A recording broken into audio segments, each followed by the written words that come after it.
Hello, mga kamaster, maraming salamat po sa lahat ng tumatangkilik ng ang daddy ng baby ko. Paki-follow and subscribe mga master para sa mga susunod pang mga kabanata.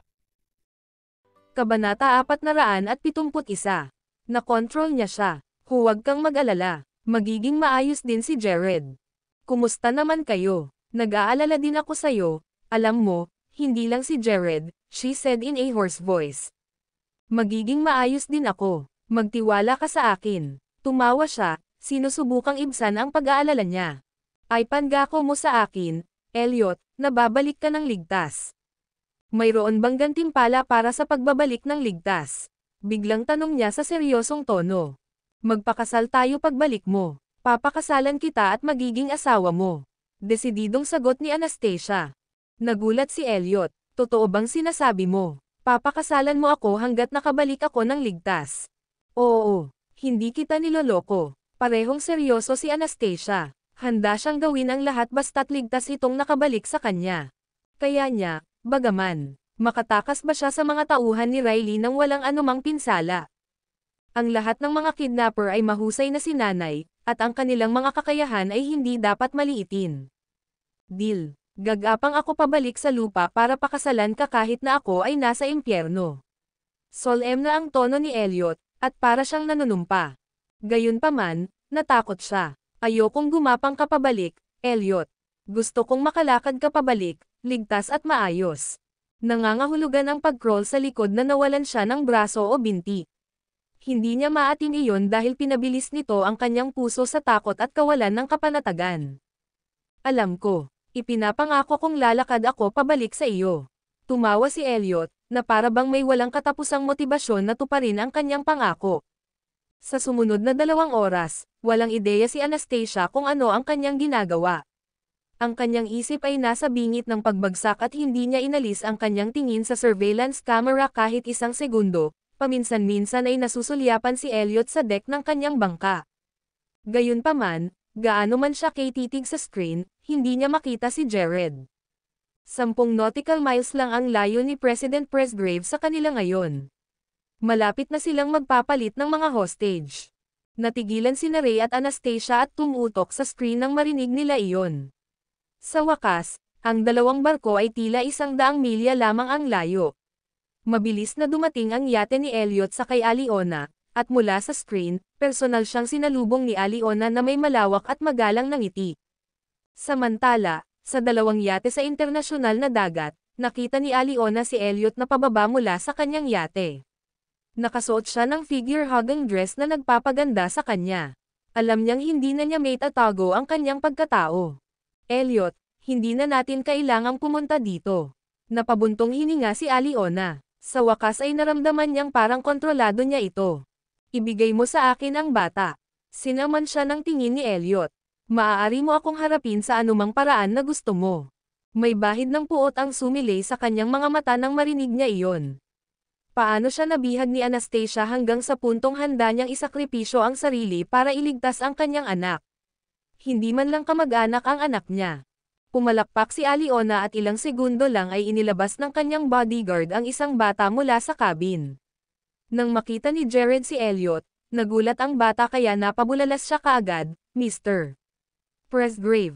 Panay ang tingin ni Elliot sa mukha ni Jared at nang mapansin ng lalaki ang dugo sa mukha ni Jared, tinitigan niya ng masama si Aliona. Naramdaman ni Aliona ang kalupitan sa kanyang mga tingin, na ikinatakot niya. Mabilis niyang ipinaliwanag, suwayan siya, kaya tinuruan ko siya ng leksyon. Wala nang iba. Okay lang ako, Mr. Presgrave. Ayaw ni Jared na mag-alala si Elliot sa kanya. Paano ko maibabalik ang batang ito? Mahinahong tanong ni Elliot. Ibibigay ko siya sa mga tauhan mo habang lumalapit ka sa akin. Nasa akin ang natitirang bahagi ng iyong buhay, mahinahong sabi ni Aliona. Itinaya niya ang lahat ng mayroon siya sa oras na ito upang makumplito ang kanyang misyon, kaya kailangan niyang maging walang awa. Lumapit si Elliot sa mga tauhan niya. 10 sila sa deck ngayon, kumpara sa 2 bodyguard ni Elliot. Bilang karagdagan, naroon si Jared. Si Elliot, katwiran niya, ay hindi maglalakas loob na gumawa ng anuman. Kung tutuusin, maaaring malagay sa panganib ang buhay ni Jared kung magiging magulo ang sitwasyon.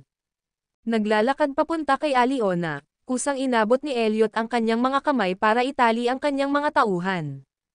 Ipasa mo sa kanila ang bata. Kung hindi, hahabulin kita gamit ang lahat ng mayroon ako. Ang kanyang mga salita ay parang isang sumpa o spell na umaaligid sa kanyang puso. Kabanata 472. Nawala si Elliot. Nag-wave ng kamay si Aliona at napabitaw naman agad si Jared. Gayunpaman, tumakbo siya diretso kay Elliot. Bakit ka nakatali, Mr. Presgrave? Ayokong matali ka sa kanila para lang iligtas ako. Isa siyang masamang babae. Sa galit na ekspresyon, tinuro ni Jared si Aliona. Bagamat magkahawak ang mga kamay ni Elliot, hindi pa rin siya sumusuko gaya ng dati nang mag-squat siya. Mataimtim niyang tiningnan si Jared at sinabing, Jared, bumalik ka sa mommy mo. Magiging maayos din ako. Ayokong iwan ka, Mr. Presgrave. Sabay tayong umalis. Ayokong umalis nang wala ka. Niyakap ni Jared si Elliot at nagsimulang umiyak ng may pag-aalala. Pagkatapos ay ginamit ni Elliot ang pagkakataong ito para sumenya sa kanyang mga tauhan at sumugod ang isa niyang bodyguard na si Ricky at sinunggaban si Jared. Si Jared naman ay pilit na kumawala. Sinubukang buksan ang pagkakahawak ni Ricky at ayaw umalis. Kaya naman, walang choice si Ricky kundi sapilitang alisin siya sa yate. Naririnig pa rin sa hangin ang sigaw ni Jared. Mr. Presgrave, Mr. Presgrave. Nang marinig ni Elliot ang pag-iyak ni Jared, naramdaman niya ang kirot sa kanyang puso at tumulo rin ang mga luha sa kanyang mga mata. Si Jared ay katulad ng kanyang sariling anak. Sa kanya, pareho silang magkadugo. Napangisi naman si Aliona. Nakaka-emosyonal na mag-ama. Dapat alam mo na ngayon kung paano ka tretuhin dito, Elliot. Pagkatapos ay iniutos niya, bawiin ang demanda laban sa aking ama at ibalik sa kanya ang kanyang kalayaan. Isang telepono ang inabot kay Elliot. Sabay tutok ng isang sniper sa 3 taong kalalabas lang ng yate. Lumamlam ang tingin ni Elliot nang makita iyon. Kinuha niya ang telepono at tinawagan si Captain Anderson. Nang sagutin ang telepono, mahinahong sinabi ni Elliot, Captain Anderson, gusto kong bawiin ang mga paratang ko laban sa tiyuhin kong si Riley. Mangyaring palayain siya pagkatapos ng 3 araw. Sigurado ka ba na gusto mong talikuran ang pagsisiyasat ng insidente sa taong iyon, Young Master Elliot? Oo, hindi tiyuhin ko ang sospek, sagot ni Elliot sa seryosong tono. Sige, aayusin ko ang paglaya niya. Salamat. Matapos marinig iyon, itinago ni Aliona ang telepono, nakaramdam ng kasiyahan. Sumenyas siya sa mga bodyguard niya. Pabayaan mo sila. Aalis tayo ngayon din. Si Anastasia, na nanunood ng lahat sa pamamagitan ng surveillance camera, ay umiiyak sa puntong ito. Nasaksihan niya ang sakripisyo ni Elliot para iligtas ang kanyang anak. Nakatali ngayon ang mga kamay ng lalaki, at para siyang walang magawang hayop na sumuko kay Aliona. Miss Tillman, ligtas na ang anak mo. Magpapadala ako ng isang tao para kunin siya. Ngayon, hayaan na natin ang pagliligtas kay President Presgrave. Elliot, mangyaring iligtas siya. Nakiusap si Anastasia kay Ray at sa grupo ng mga lalaking kasama niya. Huwag kang mag-alala. Hindi namin hahayaang may mangyari kay President Presgrave. Tumango si Ray. Siya ay tila mas kalmado. Pagkatapos ay nagpahinga si Anastasia sa isang sulok habang hinihintay niyang bumalik si Jared. Gayunpaman, ang kanyang puso ay nababagabag pa rin sa kaligtasan ni Elliot. Gusto niyang maging ligtas silang dalawa. Samantala, kasama na si Jared sa rescue team. Sa sandaling ito, iniulat ng surveillance team na nawala ang kanilang pagsubaybay sa yate ni Aliona. Tusong naglayag siya sa tubig ng isang bansang may sistema ng pagharang ng signal, na epektibong hinaharangan ang lahat ng kanilang mga signal sa pagsubaybay. Kaya naman, sa ilalim ng proteksyon ng bansang iyon, siya at si Elliot ay nawala sa kanilang radar. Hindi inaasahan ni Ray na ganito rin katuso si Aliona. Kinuha niya ang kanyang telepono sa isang sulok at nag-dial ng sunod-sunod na numero. Hello, sa kabilang dulo ng linya ay ang malamig na boses ng isang lalaki. Paumanhin sa abala sa iyo, Young Master Wise. Kailangan ko ang iyong tulong tungkol sa buhay ni President Presgrave. Ano? Inilagay ni Elliot sa panganib ang kanyang sariling buhay. Nagulat ang lalaki sa kabilang side ng phone. Oo, kailangan niya ang tulong mo ngayon. Nasaan siya? Siya ngayon ay inagaw sa tubig ng Dansbury. Wala kaming ideya kung buhay pa siya. Mangyaring humingi din ng tulong kay Young Master Lloyd upang mailigtas si Pangulong Presgrave. Paano niya napunta ang sarili niya sa ganoong sitwasyon? Napabuntong hininga si Arthur. Ibigay sa akin ang kanyang huling sinusubaybayang lokasyon. Kabanata 473. Pagsilang sa kanya ng anak. Gumaan ang pakiramdam ni Ray pagkatapos noon at agad na ipinadala kay Arthur ang huling alam na lokasyon ni Elliot. Alam ng una na kung mamagitan sina Arthur at Richard, ang pagkakataon ni Elliot na mabuhay ay bubuti ng malaki. Ang totoo, hindi sigurado si Ray sa kanilang pagkakakilanlan dahil sa telepono lang niya sila nakita. Pareho silang matalik na kaibigan ni Elliot na dumaan sa buhay at kamatayan kasama niya. Sa kabila ng tahimik na pamumuhay sa ilang bahagi ng mundo, mayroon silang pambihirang kayamanan at kakayahan. Bago umalis si Elliot, inutusan niya si Ray na huwag makipag-ugnayan sa dalawang lalaking ito maliban kung talagang kinakailangan. Ngunit ngayon, natakot si Ray sa nangyari, at wala siyang ibang pagpipilian kundi ang humingi ng tulong sa dalawa. Sa yate ni Aliona, nakaupo siya sa sofa sa sala, nakatitig sa lalaking nakatali sa kama. Ayaw niyang patayin siya, dahil hindi niya kayang isipin na mamamatay din siya. Elliot, kung makikinig ka sa akin at magkakaroon ka ng anak sa akin, maaari akong magmakaawa kay Itay na pakawalan ka na. Maaari nating gugulin ang natitirang bahagi ng ating buhay na magkasama. Pagkatapos niyang magsalita, lumapit siya sa kanya at tinaas-baba niya ang daliri niya. Parang nagtatanong ang tingin nito sa kanya. Matalim naman ang tingin ni Elliot na kinabahan ng sino mang tumingin sa kanya. Pagpapatuloy ni Aliona na naiirita, huwag mo akong tignan ng ganyan. Kung gusto mong mabuhay, magagawa mo lang ang sinabi ko. You're not qualified to have my child, malamig niyang tugon at ibinaling ang mukha sa gilid para humiwalay sa mga daliri nito. Dahil doon ay nagngangalit si Aliona sa galit. Tiningnan niya ang kanyang mga angular na kilay at ilong, at mukhang napaka-wild at masungit sa kanya. Ngunit ang kanyang personalidad ay partikular na nakakaakit sa kanya. Napaka-seductive niya kaya hindi niya naisip na patayin siya. Gusto mo na ba talagang mamatay, Elliot? Gustuhin mo man o hindi, buntis ako sa iyong anak, at ang bata ay magmamana ng Presgrave Group. Walang alinlangan na titiyakin ito ni Itay. Sigaw ni Aliona na para bang baliw. Pagkatapos ay hinawakan niya ang mukha ni Elliot at sinubukan itong halikan ng mariin. Gayunpaman, binigyan niya ito ng nagbabala na tingin, na ikinatakot niya. Nang makita iyon, pinigilan niya ang pagnanasang halikan siya at atubiling bitawan ang mukha nito. Ano ang nagustuhan mo kay Anastasia? Hindi ba ako mas magaling sa kanya? Doon, hindi siya sumagot. Si Aliona ay hindi maihahambing kay Anastasia kaya hindi man lang nakita ni Elliot ang pangangailangang sagutin ang kanyang tanong.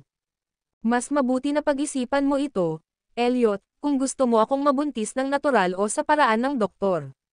Padabog na sinara ni Aliona ang pinto at naglakad palayo pagkatapos niyang sabihin iyon. Ipinikit ni Elliot ang kanyang mga mata, sinusukat kung gaano nakatagal ang lumipas. Sa ngayon, dapat ay nakuha na ni Anastasia si Jared, at gumaan ang pakiramdam niya sa pag-iisip tungkol doon. Para naman sa sarili niyang kaligtasan, naisip niya na ipinaalam ni Ray sa dalawang kaibigan. Ayaw ni Elliot na alertuhan ang dalawang kaibigan niya maliban na lang kung talagang kinakailangan.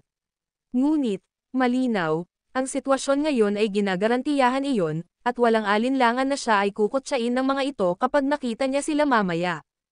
Hindi. Katwiran niya. Sa halip na hintayin sila, nagpasya siyang tumakas ng mag-isa nang magkaroon ng pagkakataon upang mapangalagaan ang kanyang dignidad. Kuwait, isang itim na helicopter ang tumataas sa isang malaking kastilyo sa floor. Kasabay nito, walang laman ang upuan ng chairman sa military meeting ni Alina. Umalis na ang lalaking nasa upuan na ito. Nakatayo si Anastasia sa pier, tumutulo ang kanyang mga luha habang nakatingin sa yate na wala pang 100 metro ang layo sa kanya. Nang makarating ang yate sa daungan, ibinaba ng bodyguard si Jared, at agad na tumakbo ang bata patungo sa kanya. Mommy! Mommy! Sigaw ni Jared habang tumatakbo, namumula ang mga mata. Saka mahigpit na niyakap ang dalawa. Paulit-ulit siyang hinalikan ni Anastasia, sinisigurado kung ayos lang siya. Ngunit nang makita niya ang pulang marka sa mukha nito, kumirot ang puso niya, parang sinaksak ng kutsilyo. Sino ang nanakit sa mukha mo? Tanong niya habang pinipigilan ang galit. Ang masamang babae. Inagaw pa niya si Mr. Presgrave. Sagot ni Jared na may luha sa mga mata. Mommy, iligtas niyo po si Mr. Presgrave. Nasa panganib siya. Iniligtas siya ni Ray. Huwag mag-alala. Walang mangyayari sa kanya. Bumalik muna tayo sa hotel. Kinalong ni Anastasia si Jared at inaliw siya. Gayunpaman, hindi rin mapalagay ng kanyang mga salita ang sarili. Kabanata 474. Lumaban sa akin mag-isa. Kinidnap lang si Jared at siguradong natakot siya dito. Kaya naman, hindi na hinayaan ni Anastasia ang anumang bagay na magpapasindek pa sa kanya. Nakaupo siya sa kama, pinupunasan ang mukha ni Jared ng basang tuwalya. Napilitan siyang patayin ang mabangis na babae, si Aliona, matapos makita ang malambot na mukha ng kanyang anak na may nakikitang pulang marka. How dare she saktan si Jared? I'm fine, Mommy, but Mr. Presgrave was taken away by them. Habang nagsasalita si Jared ay bumagsak ang kanyang mga luha mula sa kanyang magagandang mata. Kanina pa siya umiiyak sa likod. Tumulo rin ang luha ni Anastasia nang makita niya iyon. Gayunpaman, alam niyang walang malulutas ang pag-iyak, kaya tumalikod siya. Pinunasan niya ang mga luha niya, pinalitan niya ito ng ngiti. Jared, magaling si Mr. Presgrave sa lahat ng bagay. Babalik siya ng ligtas. Kailangan nating magtiwala sa kanya. Sige, naaliw si Jared at tumango.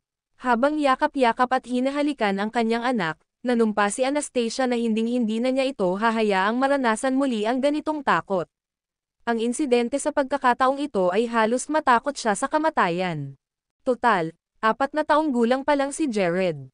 Pagod na siya sa sobrang tagal ng pag-iyak at tuluyan na siyang nakatulog sa mga bisig nito, na may luha pa rin sa kanyang mukha. Sumakit ang puso niya nang makita siya sa ganitong paraan. Pagkatapos ay tinakpan siya ni Anastasia ng kumot at sinamahan siya sa sofa, sa takot na siya ay magkaroon ng bangungot. Samantala, dumating na sa pier ang yate ni Aliona. Dinala si Elliot sa isang laboratorio ng agham, kung saan inayos ni Aliona ang sarili na mabuntis sa anak ni Elliot. Matapos mapatay si Elliot, maaari niyang ibalik ang kanyang anak bilang lehitimong tagapagmana ni Elliot at ipadala siya kay Harriet upang maging kahalili ng Presgrave Group. Napatingin siya sa lalaking nasa laboratorio na nakaposas sa kanyang harapan. Sa kabila ng kanyang kasalukuyang sitwasyon, napanatili niya ang kanyang dominanteng kilos. Bakas pa sa mukha niya ang mga markang iniwan ng mga bodyguard nang tumanggi siyang lumabas ng yate kanina. Bilang resulta ng kanyang pagtanggi na makipagtulungan, si Elliot ay binugbog ng mga ito. Walang masabi si Aliona dahil sinunod lang nila ang utos ni Riley. Kaya naman, hindi nila pakikitunguhan si Elliot ng mas mabuti dahil lang sa sinabi niya. Higit pa rito, ang kanang kamay ni Riley, si Paul, ay may crush sa kanya. Walang alinlangan na mas malupit ang pakikitungo niya kay Elliot dahil doon. Pumasok si Aliona sa laboratorio na may hawak na tuwalya. Elliot, mas mabuting makipagtulungan ka. Hindi nila ako lubusang nakikinig. Akmang pupunasan na ni Aliona ang mukha niya, malamig na tinanggihan siya ni Elliot. Huwag mo akong hawakan. Gusto ko lang panasan ang mukha mo. Hindi ko kailangan yan. Umihi ka. Hindi niya pinapahalagahan ang tulong nito at binigyan lamang siya ng malamig na titig. Nainis siya. Sa sandaling ito, pumasok si Paul at kinutya siya. Mabait si Miss Dora na magalang sa iyo. Mas mabuting magpasalamat ka. Agad niyang sinuntok si Elliot sa dibdib na tanging ungol ng huli. Kaya naman, hindi nasisiyahan si Paul. Nagpatuloy siya sa paghampas kay Elliot ng isa pang suntok. Nang makita iyon ay agad siyang hinayla ni Aliona. Paul, huwag mo siyang patulan. Miss Aliona, he'll be useless after tonight. You don't need to feel sorry for him, Paul said, his tone emotionless. Itinaas ni Elliot ang kanyang ulo at ang kanyang tingin ay tila isa sa mga mandaragit. Kung hindi siya nakatali, pinagpira-piraso niya si Paul. Hindi ka naman big deal. Nanunuya si Paul. Kung ganyan ka kagaling, awayin mo akong mag-isa. Habang nagngangalit ang kanyang mga ngipin, sinubukan ni Elliot na pukawin si Paul. Gawin natin, kung gayon. Hindi ako natatakot sa iyo. Tatapakan kita at ipapadilaan mo ang sapatos ko. Dahil isa si Paul sa Bauer Mercenary Group, lubos siyang nagtitiwala sa kanyang sarili. Isang malamig na titig lang ang isinagot ni Elliot na parang nag-aanyaya kay Paul na makipag-away sa kanya. Isang bahid ng panunuya ang sumilay sa mga mata ni Paul bago siya tumalikod at umalis sa laboratorio. Pagkaalis niya, lumingon si Aliona at tumingin kay Elliot. Huwag mo na siyang guluhin. Maaari talaga siyang maging malupit. Siya pagkatapos ay walang kahihiyang nagpatuloy, magkakasama tayo ngayong gabi, at gagawin natin ang lahat para magkaroon ng anak, payag ka man o hindi. Naiinis na tumingin sa kanya si Elliot nang marinig iyon. Sa isip niya, iisa lang ang babae niya na hinding-hindi mapapalitan. Gabi na at nasa kwarto niya si Paul, nagpupunas ng sable. Siya ay nasa isang provoked state. Sa pag-alala na malapit nang mamatay si Elliot, gusto niyang patunayan ang kanyang sarili kay Elliot. Kung tutuusin, likas siyang mapagkumpetensya. Kabanata 475. Isang hand-to-hand combat.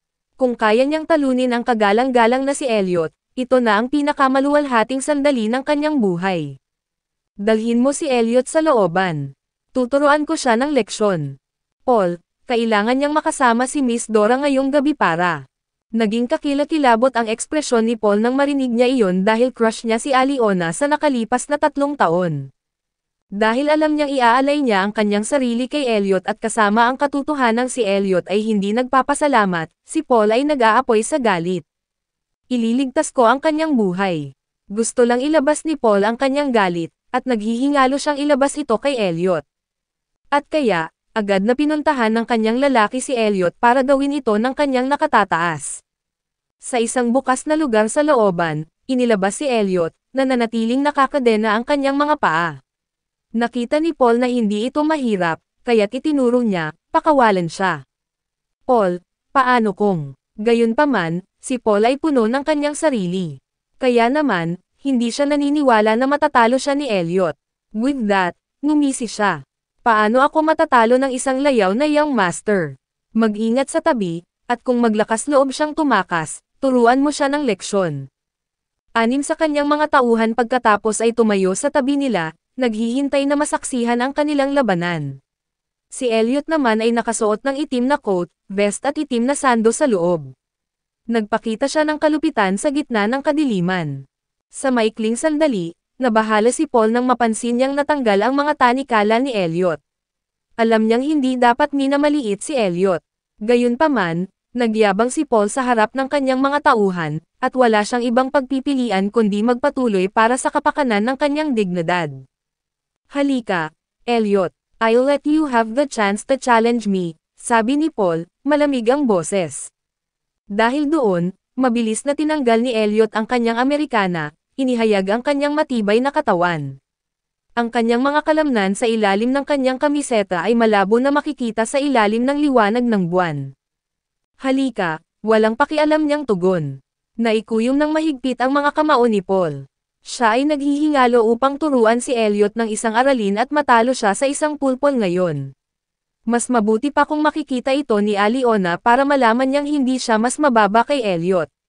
Inaasahan ni Paul na makuha ang kanyang pag-aproba pati na rin ang kanyang pag-ibig pagkatapos nito. Samantala, sinamantala ni Elliot ang pagmamahal ni Paul kay Aliona para makakuha ng ganoong pagkakataon. Palihim niyang iniskan ang paligid, naghahanap ng anumang makakatulong sa kanya. Ang patio ay patay na tahimik sa puntong ito, na naiwan lamang ang tunog ng simoy ng hangin. Sa wakas, sumigaw si Paul at sumugod kay Elliot, ngunit madaling naiwasan siya ni Elliot. Ang kanyang kadalian sa pag-iwas sa pag-atake ni Paul ay namangha kay Paul, na nagsimulang makaramdam ng hindi kilalang takot sa gayong kalaban. Gaano kakaya ang lalaking ito, bilang ang batang master ng Presgraves. Labis na kinasusuklaman ni Paul ang mukha ni Elliot. Napaka-perpekto ng kanyang anyo kaya't si Paul ay nagnanais na sirain ito. Kasabay nito, itinaas niya ang kanyang kamao, naghahanda na bigyan ng isang malakas na suntok ang mukha ni Elliot. Buong lakas niya sa suntok na iyon. Pero, hahampasin na sana ng kamao niya si Elliot sa mukha nang hawakan ng malakas na palad ang kanyang palso. Ang palad ay may labis na lakas sa loob nito na nagpasakit ng mga buto ni Paul. Nang makitang huminto ang kanyang pagkilos, agad siyang tinapik ni Elliot sa kanyang mga balikat. Naging dahilan iyon para mahiga si Paul sa lupa. Wala siyang pakialam sa sakit ng kanyang likod at agad siyang tumayo, handa na para sa isa pang laban. Gayunpaman, nakaramdam siya ng matinding sakit sa kanyang nakakuyom na kaliwang kamay. May pagsasanay ka na, hindi ba, Elliot? Napatikip ng ngipin si Paul at puno ng galit ang kanyang mga mata. Natatakot ka ba ngayon? Ngumisi si Elliot. Ang kanyang pagngisi ay naglabas ng hindi maipaliwanag na aura na nagpatakot sa isa sa gitna ng malamig na hangin. Ang mga subordinate ni Paul, na nakatayo sa isang tabi, ay nagsimulang magbantay laban kay Elliot.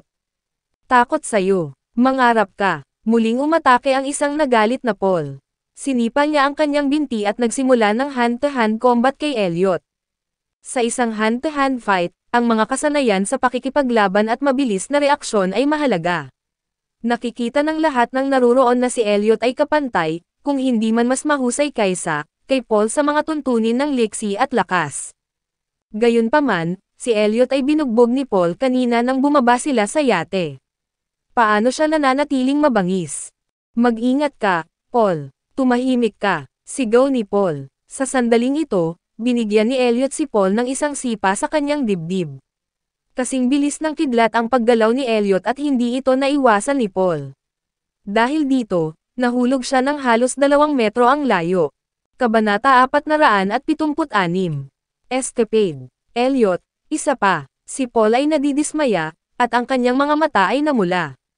Ginamit niya ang lahat ng kanyang lakas para lumaban, ngunit kinaya pa rin ito ni Elliot.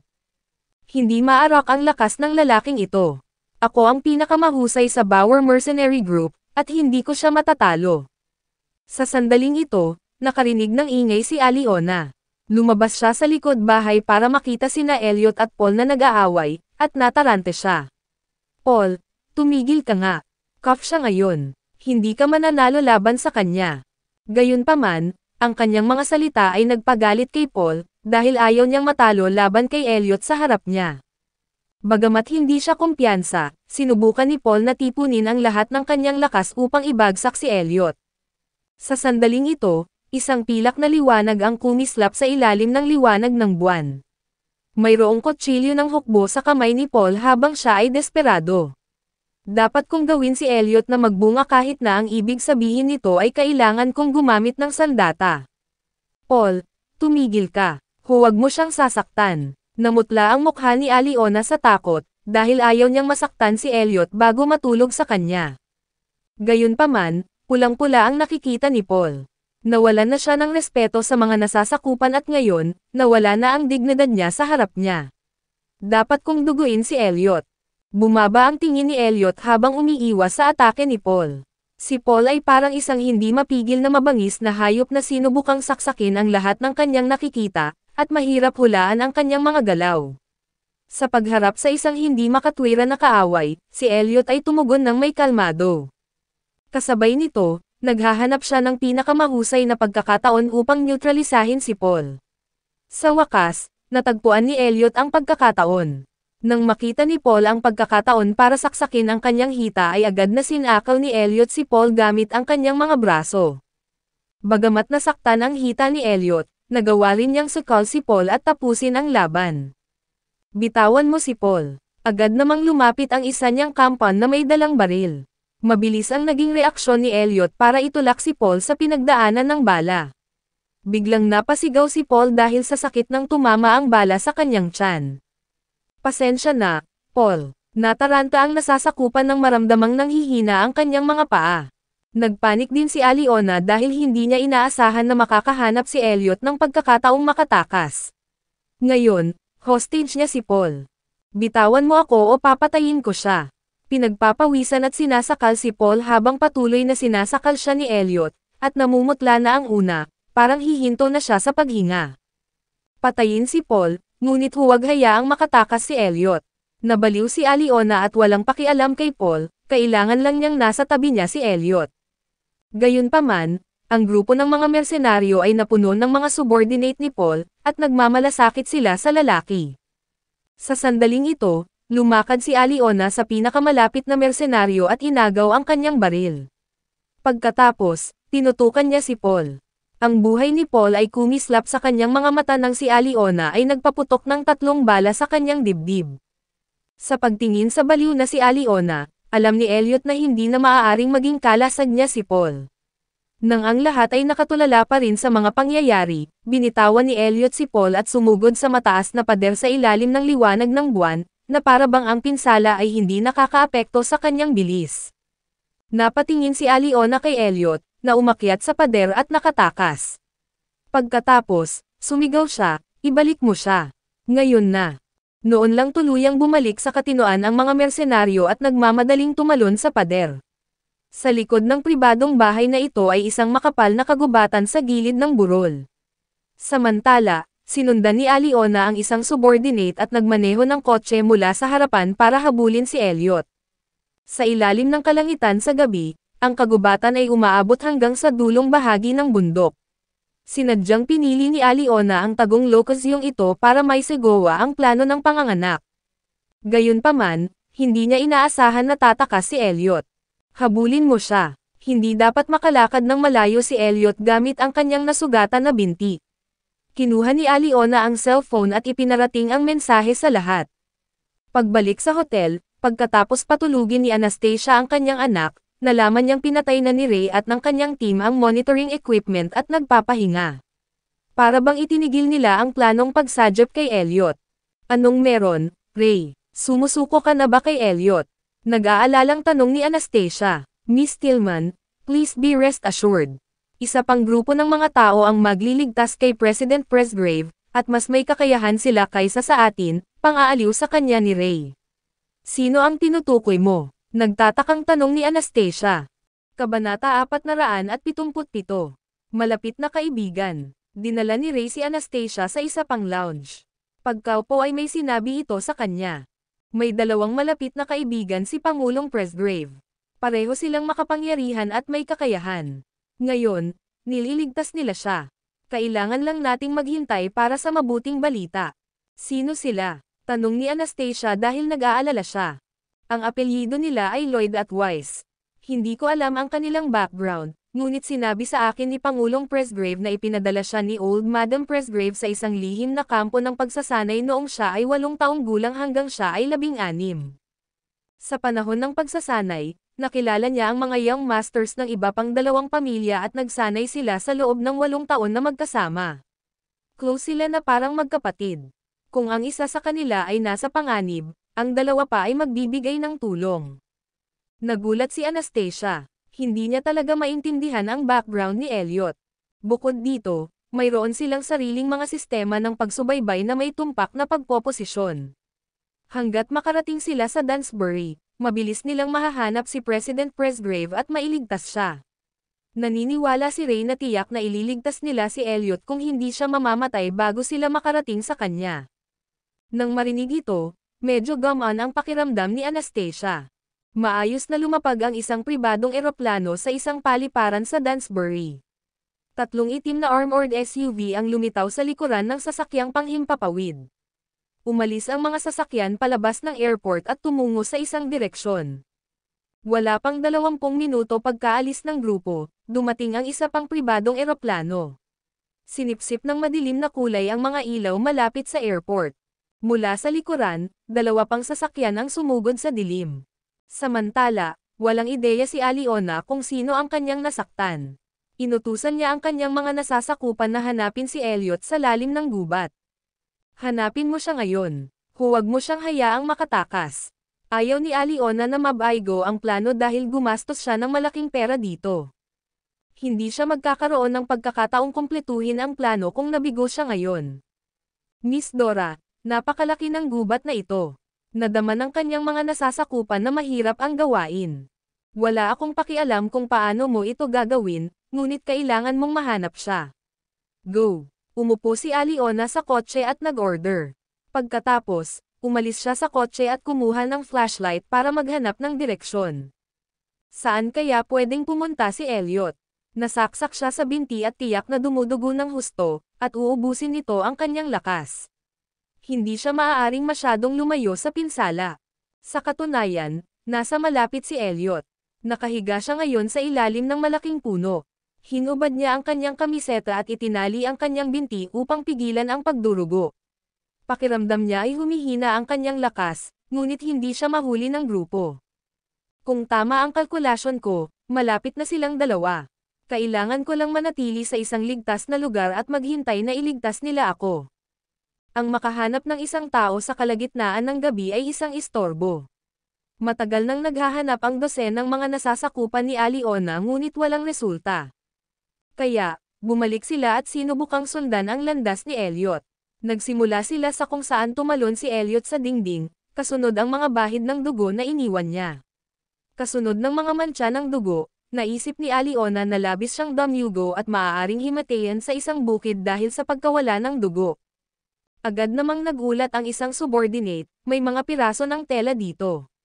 Dapat ay pinunit niya ang damit para matigil ang pagdurugo. Maraming dugo, gayunpaman, kaya hindi siya nakakalayo.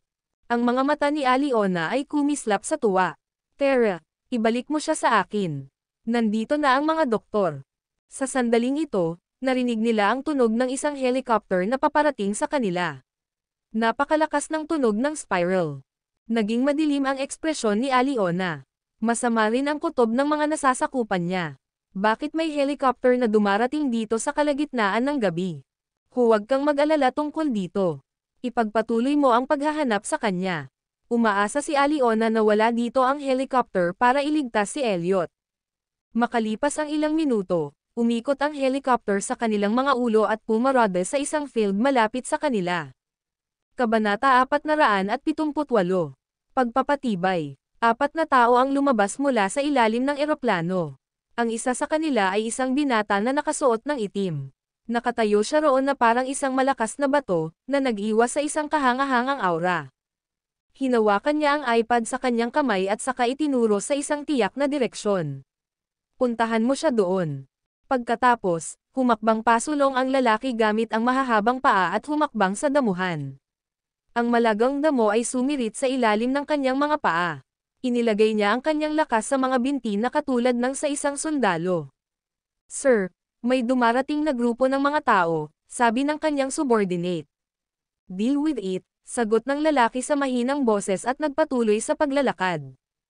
Agad namang pumunta sa kabilang direksyon ang kanyang 3 kampan. Sa wakas ay naglakad ang lalaki sa isang malaking puno at bumantong hininga. Buhay ka pa ba? Napasando si Elliot sa puno ng kahoy. Pagmulat ng kanyang mga mata, patawa niyang sinagot ang lalaki, never better. Naglakad ang lalaki kay Elliot at lumuhad sa harapan niya. Isang sinag ng liwanag ang lumabas mula sa iPad at iniskan ang katawan ni Elliot hanggang sa sumalubong ito sa kanyang dumudugong hita. Tara na, ako na ang bahala sa'yo. Pagkatapos magsalita, ipinulupot ng lalaki ang mahahabang braso kay Elliot at tinulungan siyang tumayo. Pareho silang may magkatulad na taas at pangangatawan. Pagkatapos, dahan-dahan silang naglakad patungo sa direksyon ng helicopter. Ang mga tauhan ni Aliona ay tumatakbo patungo sa helicopter nang sila ay inatake ng isang misteryosong grupo ng mga tao. Ang kanyang mga tauhan ay hindi ordinaryong mamamayan, ngunit nawala pa rin sa kanya ang kalahati ng mga lalaki matapos ang isang sorpresang pag-atake mula sa kaaway. Napasigaw si Aliona nang makita ang isang madilim na figure sa kanyang harapan. Napigilan ang magkabilang braso niya, at napaiyak siya sa sakit. Masakit, bitawan mo ako. Sabay upo ni Elliot sa helicopter cabin habang nakasuot ng itim na coat. Nakatayo sa tabi niya ang lalaki habang magaling niyang ginagamot ang sugat. It's been a while, Richard, bati ni Elliot. Halos 2 taon. Itinaas ni Richard Lloyd ang kanyang ulo. Ang kanyang batang mukha ay may angular features. Nagkatinginan ang dalawa at ngumiti habang pinagsasalubong ang kanilang mga kamao. Ang kanilang pagkakapatiran ay hindi kumupas sa paglipas ng panahon, gaya ng nahayag sa kanilang mga mata. Nasaan siya? Tanong ni Elliot. Dapat nandito na siya, sabi ni Richard habang tinitingnan ang kanyang relo. Sigurado, maya-maya ay narinig nila ang ingay ng makina mula sa kalsada sa tabi nila. Habang bumibilis ang takbo ng sasakyan, ang mga preno ay malakas ang tunog. Sa ilalim ng malamig na liwanag ng buwan, ang lahat sa paligid ay napuno ng nakakatakot na presensya. Napapaligiran ng ilang lalaking nakaitim, lumapit ang isang lalaking naka-white high collar na may gray na trench coat. Ang ilaw ng sasakyan ay nagpapaliwanag sa kanyang paligid. Ang lalaki ay napuno ng purong aura, tulad ng isang prinsipe na lumabas mula sa isang sinaunang at misteryosong mundo. Nakita niya ang dalawang lalaki sa helicopter, at ang kanyang sensual na labi ay pumulupot sa isang tamad na ngiti. Hindi ko akalain na magkikita tayong muli sa mga ganitong sitwasyon. Sobrang saya. Sa pagkakataong iyon, narinig niya ang away sa kabila, kaya sinenyasan niya ang kanyang mga nasasakupan. Tulungan mo sila. Sa isang iglap, tumakbo ang kanyang mga nasasakupan sa masukal na kagubatan. Ayos ka lang ba? Si Arthur Wise, na kara-rating lang, ay tumingin sa binti ni Elliot na may pag-aalala. Wala lang. Si Elliot ay matigas ang ulo at sinubukang kumilos ng matigas sa harap ng kanyang mga kaibigan. Elliot, ikaw ang may kasalanan kung bakit ko dumihan ang sapatos ko, kaya kailangan mo akong bilhan ng bagong pares. Mayabang na itinaas ni Arthur ang kanyang mga paa at ipinakita sa kanila ang mga talampakan na may bahid ng putik. Oo naman, nasa akin na.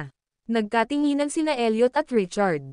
Malinis ka pa rin kakatuwa after all these years. Isang himala na makakaligtas kapag katapos ng lahat ng pagsasanay sa ilalim ng putik at ulan. Biro ni Richard, huwag mo nang pag-usapan pa. Isa itong bangungot. Nag-inat si Arthur at nagtaas ng ulo. Matagal na mula nang bumalik tayo, at gusto kong bisitahin ang ilang lugar. Oo, gusto ko ring bisitahin ang ilang matatanda. Hindi nagtagal, nakulong si Aliona at ang kanyang mga subordinate. Nang tingnan niya ang tatlong lalaking nakatayo sa tabi ng helicopter, namutla ang mukha niya sa gulat. Bakit may dalawa pang parehong prestihiyosong ginoo na nakatayo sa tabi ni Elliot? Kabanata 479. Ligtas at tunog. Sino sila? Makapangyarihan ba sila? Bakit sila sabay na dumating dito? Paano nila tumpak na mahahanap ang nasugatan na si Elliot? Elliot, paano mo hahayaan itong walang sino mang matukso sa iyo? Tanong ni Arthur habang nakatitig kay Aliona. Sa titig ng mga lalaki, bigla niyang naramdaman na siya ay hindi gaanong mahalaga tulad ng talam ng damo sa ilalim ng kanilang mga paa. Nabigo ang kanyang plano, at ang naghihintay sa kanya ay isang miserableng wakas. Aarestuhin ang grupo. I'll deal with it later, sabi ni Elliot sa malalim na boses. Bumalik sa sariling bansa, nakaupo si Anastasia sa harap ng kama ng kanyang anak na may pulang mata habang naghihintay ng balita na ligtas si Elliot. Biglang tumunog ang cellphone niya. Kahit na may unknown number sa screen, excited pa rin siya at dali-daling kinuha iyon. Hello. Ako ito. Pauwi na ako, and I'll be there in 7 hours. Isang malalim at pamilyar na boses ang nagmula sa kabilang dulo ng telepono. Sa wakas ay napaiyak siya pagkatapos ng mga oras ng pag-aalala. Tinakpan niya ang bibig niya at naglakad papuntang balcony. Okay, bumalik ka kaagad. Kamusta si Jared? Natutulog pa siya. Hindi ka ba natulog buong gabi? Tanong ni Elliot nang marinig ang paus nitong boses. Ayos lang. Kakayanin ko. Dapat kang matulog habang ako ay babalik, utos ng lalaki sa isang mahigpit na boses. Okay, I'll do that, kusang sumang-ayon si Anastasia. Magkita tayo sa bahay. With that, ibinaba ni Elliot ang tawag. Hinawakan ni Anastasia ang kanyang telepono at nakahinga ng maluwag. Nag-relax siya at umupo sa balcony sofa, pagkatapos ay ipinikit niya ang kanyang mga mata. Bagamat isang araw lang ang lumipas, tila isang siglo para sa kanya. Ang pamamaraan ng pagpapalaya kay Riley ay natapos lamang sa istasyon ng pulisya. Siya pagkatapos ay pumutok at lumuwag ang kanyang mga kalamnan. Matagal na siyang nakakulong sa istasyon, at namiss niya ang labas ng mundo. Sa wakas ay piyansahan siya ng kanyang Diyosa. Kahit na sa tingin ko ay hindi maganda ang plano niya. Mr. Presgrave, maaari kang umalis pagkatapos mong pirmahan ang dokumentong ito. Lumapit ang pulis na may dalang release note para pirmahan niya. Kinuha ni Riley ang panulat na ibinigay ng pulis. Bago pa niya mapirmahan ang papel ay may hamarang sa kanya sa pamamagitan ng paghila sa kanyang braso. Nilinggan niya ang pulis at nagtanong, ano ang ginagawa mo? Lumapit si Kapitan Anderson at sinabing may nagtatampo na mukha. Riley Presgrave, nakatanggap lang ako ng tawag mula kay Young Master Presgrave. Ikaw ay pinaghihinalaang mastermind ng kasong kidnapang. Bilang karagdagan, ang iyong lumang kaso ay sasailalim sa muling paglilitis. Bumalik ka sa sel mo. Halatang nagpanik si Riley, at hindi tulad ng dati niyang kalmadong kilos. Nabigo na naman ba ang aking jowa? Ibalik mo siya. The procedure is voided, utos ni Kapitan Anderson. Pinisil muli ang mga kamay ni Riley at dinala siya pabalik sa kanyang selda. Bumalik ang tingin niya sa labas ng mundo na hindi niya kayang abutin, at alam niyang hindi na siya makakatakas sa kanyang selda mula ngayon. Minamaliit pala niya si Elliot. Pinabalik ni Ray si Anastasia sa villa ni Elliot. Bagamat ilang oras pa ang layo niya para makita si Elliot, hindi na siya makatulog. Bukod sa isang tasa ng kape para manatiling gising, hindi siya kumain ng kahit ano. Inutusan ni Ray ang chef na ipagluto siya ng pagkain, ngunit nakatitig lang siya sa oras sa telepono. Miss Tillman, kumain ka na. Magugulat si President Presgrave kapag nakita kanyang malnourished. Sinubukan siyang kumbansihin ni Ray. Inihain ni Anastasia ang kanyang sarili ng isang mangkok ng lugaw. Pagkatapos uminom ng ilang kutsara, tinanong niya, kailan siya darating. Umiling si Ray bilang tugon. I'm not sure, but it should be around 3 p.m. Dalawang private jet ang lumapag sa International Airport. Makalipas ang 15 minuto, 4 na kapansin-pansing itim na SUV ang nagmamaneho sa kalsada. Dumiretso sila sa villa ni Elliot. Makalipas ang 1 oras, bumukas ang gate ng villa nang pumasok ang mga sasakyan. Tuwang-tuwang sabi ni Ray, Miss Tillman, bumalik na si President Presgrave. Mr. Presgrave. Si Jared ay tumakbo palabas na parang koneho, at sinundan ito ni Anastasia. Hinawakan niya ang kamay niya habang naghihintay sa parking slot. Pagtingin sa SUV na katulad ng isang armored car, hinintay niyang bumaba si Elliot. Kabanata 480. Siya ay nasugatan. Mula sa pangalawang sasakyan, unang tumalon sa passenger seat ang isang binata, saka binuksan ang pinto sa backseat. Tinulungan niya si Elliot, na may sugat sa paa, na makababa sa sasakyan. Mahigpit ang tibok ng puso ni Anastasia at ang tanging nakikita niya ay si Elliot. Nang makita niyang nasugatan siya, huminto ang hininga niya saglit at nasa bibig niya ang puso. Siya ay nasugatan, masama ba? Bitawan mo ako, Richard. Biglang itinabi ni Elliot ang kaibigang umalalay sa kanya. Habang nagsasalita si Elliot, nanigas si Richard na nakahawak sa kanya. Huwag kang magpanggap na malakas ang lahat ngayon, sabi niya. Nangako ako sa kanya na lalakad ako sa kanya. Muli, inabot ni Elliot at tinulak si Richard. Kailangan kong tuparin ang pangako ko sa kanya. Matapos palayain si Elliot, pumunta si Arthur sa tabi ni Richard, pagkatapos ay pinag-cross ang kanyang mga braso at sinabing hindi maintindihan, ang mga babae ay nakakagulo. Tama ka, tumanggaw si Richard bilang pagsang-ayon. Sa makatuwid, ang katotohanan na silang dalawa ay single pa rin ay hindi walang dahilan. Nang mapagtanto ni Anastasia na nagpumilit si Elliot na maglakad papunta sa kanya, nasagasaan niya ito. Niyakap siya nito ng mahigpit at saka iniunat ang mga braso para alalayan siya. Tumulo ang luha niya habang sumangot, masakit ang binti mo. Tumigil ka sa paglalakad. Sinabi mo na papakasalan mo ako sa sandaling bumalik ako, kaya mahalaga ba iyon? Tinitigan siya ni Elliot ng seryosong tingin, nagpapahiwatig na siya ang may gawa nito. Tumanggaw si Anastasia at sumagot, lagi kong sinasadya ang sinasabi ko, ngunit ang iyong pinsala. Hindi naman big deal.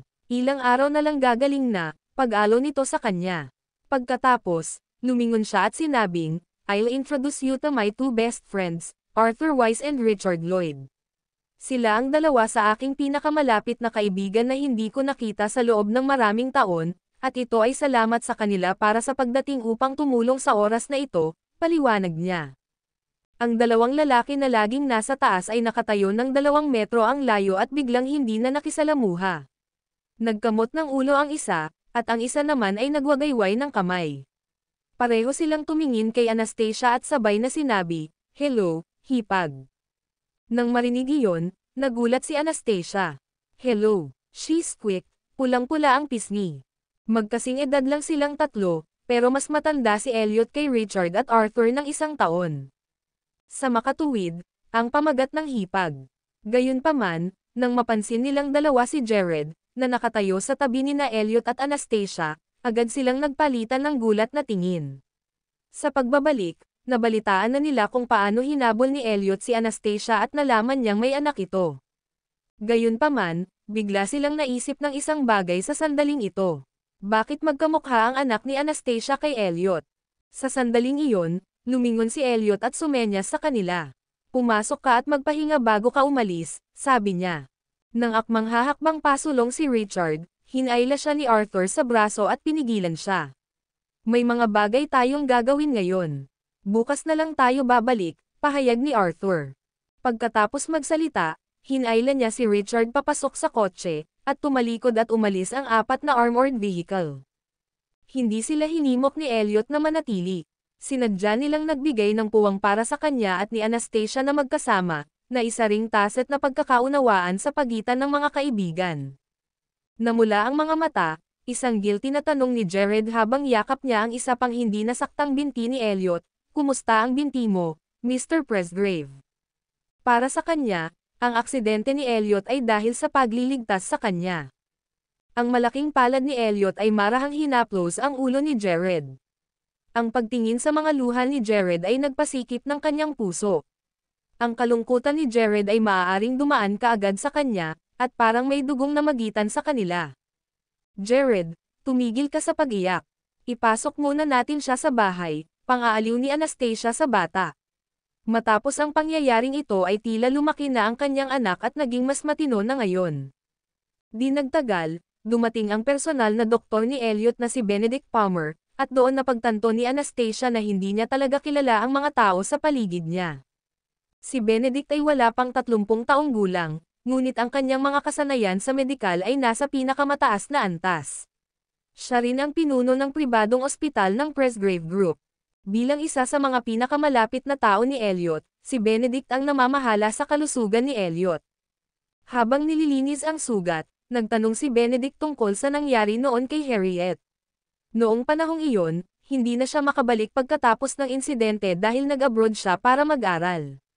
Naramdaman ni Anastasia, na nakaupo sa isang tabi, ang pangingilig sa kanyang anit habang tinitingnan ang sugat sa binti ni Elliot. Ang sugat ay hindi malalim o mababaw, ngunit tiyak na hindi ito isang maliit na pinsala.